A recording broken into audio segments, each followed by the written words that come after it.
অর্জন করবে, শাস্তি কমানো হয়েছে। স্যার, আমার নাম মনিরুজ্জামান উজ্জ্বল, আমি জাগো নিউজ থেকে বলছি। স্যার, আমার প্রশ্নটা আজকেরই না, আমি আপনাকে জানতে চাই যে নারী সংস্কার কমিশন যে প্রতিবেদন দিয়েছে এটার বিরুদ্ধে সারা দেশে একটা প্রতিবাদের ঝড় উঠেছে। ধর্মীয় চাপের মুখে সরকার কি নারী বিষয়ক সংস্কার কমিশনের রিপোর্ট বাতিল করবে? এটা তো আজকের বিষয় না, তবু আপনাকে বলি, আসলে নারী সংস্কার কমিশনের যে প্রস্তাব সেটা তো একটা কমিশনের প্রস্তাব, কিন্তু সরকারি সিদ্ধান্ত না। ঠিক আছে, আমাদের যতগুলা সংস্কার কমিশন হয়েছে সবগুলোর ব্যাপারে কিছু না কিছু ক্ষেত্রে ভিন্ন মত এসেছে।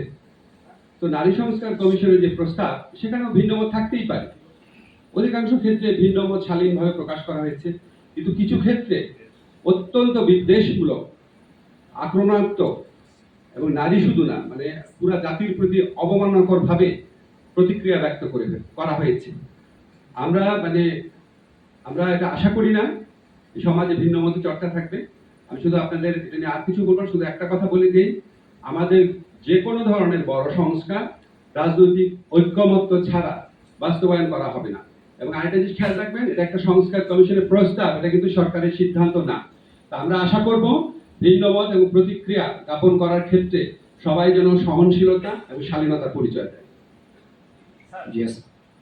আসসালামু আলাইকুম, আমি আহমেদ সোহাগ।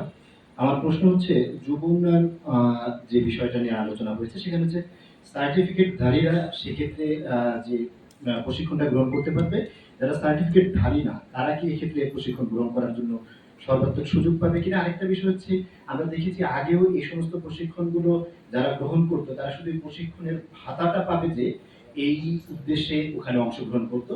এখন কি আসলে কার্যকরী ভাবে আসলে যুবকদেরকে ট্রেন করে তাদেরকে কার্যকর করার জন্য পরবর্তী পদক্ষেপও সরকার পর্যালোচনা করবে কিনা এবং সেগুলো সরকারের নিয়ন্ত্রণে থাকবে কিনা? আজকে যে নীতিমালাটা হয়েছে এটা হচ্ছে উদ্যোক্তা উন্নয়ন নীতিমালা। এটা আসলে প্রশিক্ষণ, এটা শুধু উদ্যোক্তাদের সংশ্লিষ্ট প্রশিক্ষণটা এটার আন্ডারে হবে। এর বাইরে আপনি যেটা বলছেন সেটা হচ্ছে আমাদের যুব উন্নয়ন অধিদপ্তরের যে প্রশিক্ষণগুলো হয়, অনেকে শুধু ওই যে একটা ডেলি অ্যালাউন্সের জন্য হয়তো ইয়াতে যায়। আমরা চেষ্টা করছি যে আমাদের যে প্রশিক্ষণগুলো আছে সেগুলোর আধুনিকায়ন করা এবং যুগের সাথে তাল মিলিয়ে, যাতে আমি এসে এমনও প্রশিক্ষণ পেয়েছি যে স্মার্টফোন কিভাবে চালাতে হয় এই ধরনের প্রশিক্ষণ, এগুলো তো মানে মেক নো সেন্স। তো আমরা যুগের সাথে তাল মিলিয়ে আমাদের প্রশিক্ষণগুলোকেও আরো ডেভেলপ করার চেষ্টা করছি, কারিকুলামগুলো ডেভেলপ করছি।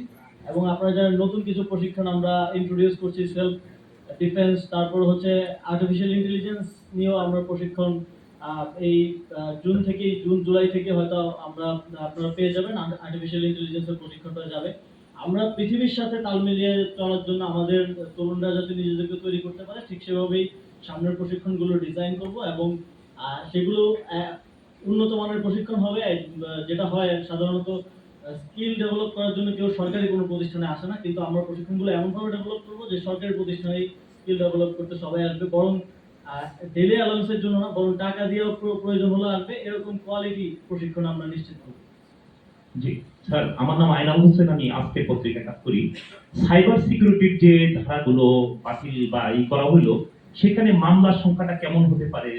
তো সংখ্যা বলতে পারবো না, 95% মামলা, রাফলি স্পিকিং, হ্যাঁ 95% মামলা তদন্তাধীন যেগুলো আছে, বিচারাধীন আছে, সব বাতিল হয়ে যাবে। লাস্ট কোশ্চেনটা, হ্যাঁ বলে। আমার নাম বাগরাম খান, আমি ডেইলি স্টারে কাজ করি। স্যার, দুইটা আইন খুবই গুরুত্বপূর্ণ, সিপিসি এবং সিএসসি।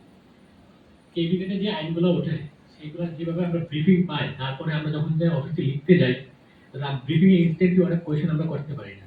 তো এই কি চেঞ্জগুলো আসে সেইটা কাগজ যেভাবে দেওয়ার আমাদেরকে সুযোগ থাকে না। সিপিসির যে গুরুত্বপূর্ণ যে বিষয়গুলো বললেন, একটা বিষয় আপনি উল্লেখ করেছেন স্যার, সেইটা একটু দেওয়া যাবে কিনা বা ওয়েবসাইটে আপলোড করা যায় কিনা, তাহলে মানে আমরা বিশেষভাবে উপকৃত। আমি আপনাদের বলি, এটা তো ওয়েটিং হতে হবে, তারপরে এটা আপনার চূড়ান্ত ভাবে পাস হতে হবে, তারপর গেজেট নোটিফিকেশন হবে। আমরা আপনাদের শুধু উপদেষ্টা মণ্ডলীর সিদ্ধান্ত জানাচ্ছি। তবে আপনাদেরকে একটা জিনিস কনফার্ম করি, যেহেতু সাইবার সুরক্ষা অধ্যাদেশ নিয়ে অনেক মানুষের আগ্রহ আছে, এটা আপনার গেজেট নোটিফিকেশন হওয়ার পর অ্যাকচুয়ালি কোথায় কি পরিবর্তন এসছে এটা সোজা করে আমরা আইন মন্ত্রণালয়ের ওয়েবসাইটে দিয়ে দিব। ঠিক আছে, সেটা দিয়ে হচ্ছে আমরা যদি খসড়ার যে এটা আমি চূড়ান্ত বলবো না, কারণ হচ্ছে অফিসে গিয়ে আমাদের এত প্রশ্নের সম্মুখীন হইতে হয় যে আমি আপনাকে ইনস্ট্যান্টলি কয়টা প্রশ্ন করবো, আপনি নিজে এখানে যেহেতু লিমিটেড করে দিচ্ছেন, আমি করতে পারতেছি না। আবার মানে অফিসের বিভিন্ন পদ বিভিন্ন জায়গা থেকে আসে। এখন আপনার লিমিটেড করে কন্টেন্ট করেন, পরে ডিটেইল কন্টেন্ট করবেন, আপনার দুইটা ভালো রিপোর্ট করা হবে। আচ্ছা স্যার, সিপিসির আর দুই একটা পয়েন্ট যদি বলেন, সিপিসির দুই একটা পয়েন্ট যদি বলেন। সিপিসি তো বলেছি, সিপিসি সবচেয়ে ইম্পর্টেন্ট তিনটা জিনিসই বলেছি। আরেকবার বলি, সিপিসি এটা খুব গুরুত্বপূর্ণ। সিপিসিতে আগে হতো কি প্লেইন্ট মানে আরজি, প্লেইন্টের উত্তর হচ্ছে রিটেন স্টেটমেন্ট।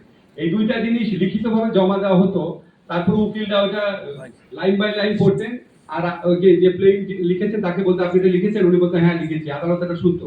রিটেন স্টেটমেন্ট আবার এটা লিখিতভাবে পড়ে শোনাতো।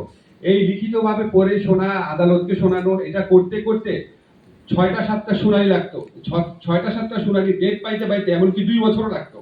সেই সময়টা আর লাগছে না, জাস্ট রিটেন যেটা দিচ্ছে সেটাই, এটা মৌখিকভাবে পড়ে শোনাতে হবে না। এটা খুব বড় একটা অ্যামেন্ডমেন্ট।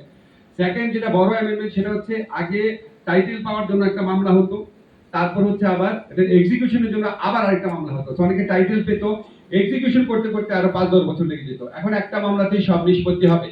আগে আপনার ইচ্ছা মতো অ্যাডজর্নমেন্ট নেওয়া যেত, 6 বার মুলতবি নেওয়া যেত, এখন সর্বোচ্চ 4 বার মুলতবির ব্যবস্থা করা হয়েছে।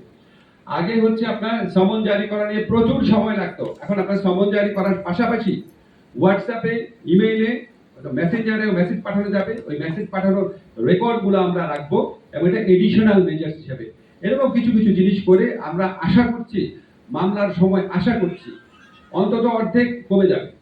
আগে যদি আপনার 5 বছর লেগে থাকতো, এখন 2.5 বছর হয়ে যাবে। আগে যদি 2 বছর লাগতো, তাহলে 1 বছর হয়ে যাবে। আমার আসিফ মাহমুদের কাছে একটা প্রশ্ন। আমি মোস্তফা মল্লিক চ্যানেলে আছি। সেটা হচ্ছে যে আমরা এর আগে সবসময় দেখেছি আমাদের প্রি প্রাইমারি থেকে মাস্টার্স পর্যন্ত 4,90,00,000 শিক্ষার্থী লেখাপড়া করে। আপনি যদি 6 টু মাস্টার্স ধরেন, এটা প্রায় 2.5 কোটির মতো। কিন্তু আমরা দেখি যে যুব উন্নয়নের সঙ্গে শিক্ষা মন্ত্রণালয়ের যে কার্যক্রমগুলো, এটার আসলে লিঙ্কটা নাই। এটা দীর্ঘদিন ধরে আমরা দেখে এসেছি, আমাদের প্রস্তাবও ছিল বিভিন্ন জায়গায় যাতে এগুলো একটু ফ্লেক্সিবল করা হয়। তো নতুন যে নীতিমালাটার কথা আপনি বললেন, এখানে আসলে এ ধরনের কোনো ইঙ্গিত আছে কিনা? নীতিমালাটা স্পেসিফিকলি স্টার্টআপ কেন্দ্রিক আর কি। আমাদের উদ্যোক্তা উন্নয়ন নীতিমালা নামেই বলা আছে, এটা হচ্ছে স্টার্টআপ কেন্দ্রিক স্পেসিফিক একটা নীতিমালা। এর আগে আমাদের যুব নীতি মালা তো আছেই, সেটা অনুযায়ী হচ্ছে আমাদের ট্রেনিং গুলো হয়। 18 থেকে 35 বছর বয়সী আমরা যুব হিসেবে আসলে সংজ্ঞায়িত করি এবং তাদেরকে ট্রেনিং দিয়ে থাকি। তবে এটা আপনি সত্যি বলেছেন যে আসলে আমাদের এই যে ডিপার্টমেন্ট গুলোর মধ্যে লিঙ্কেজটা নাই, যে আমরা সমন্বয়টা নেই। আমরা হচ্ছে চাকরি বলতে একটা, ট্রেনিং দিচ্ছে আর একটা। ইভেন বিদেশ দেশের বাইরে যাওয়ার জন্য শুধু সার্টিফিকেটটা নিয়ে যায়, আসলে ট্রেনিং কোনো সে পায় না। আমাদের এই জায়গাগুলোতে আরো কাজ করার সুযোগ আছে এবং ইন্টার ডিপার্টমেন্ট, ইন্টার মিনিস্ট্রিয়াল আরো কোঅর্ডিনেশনটা বেটার করার সুযোগ আছে। আমার মনে হয়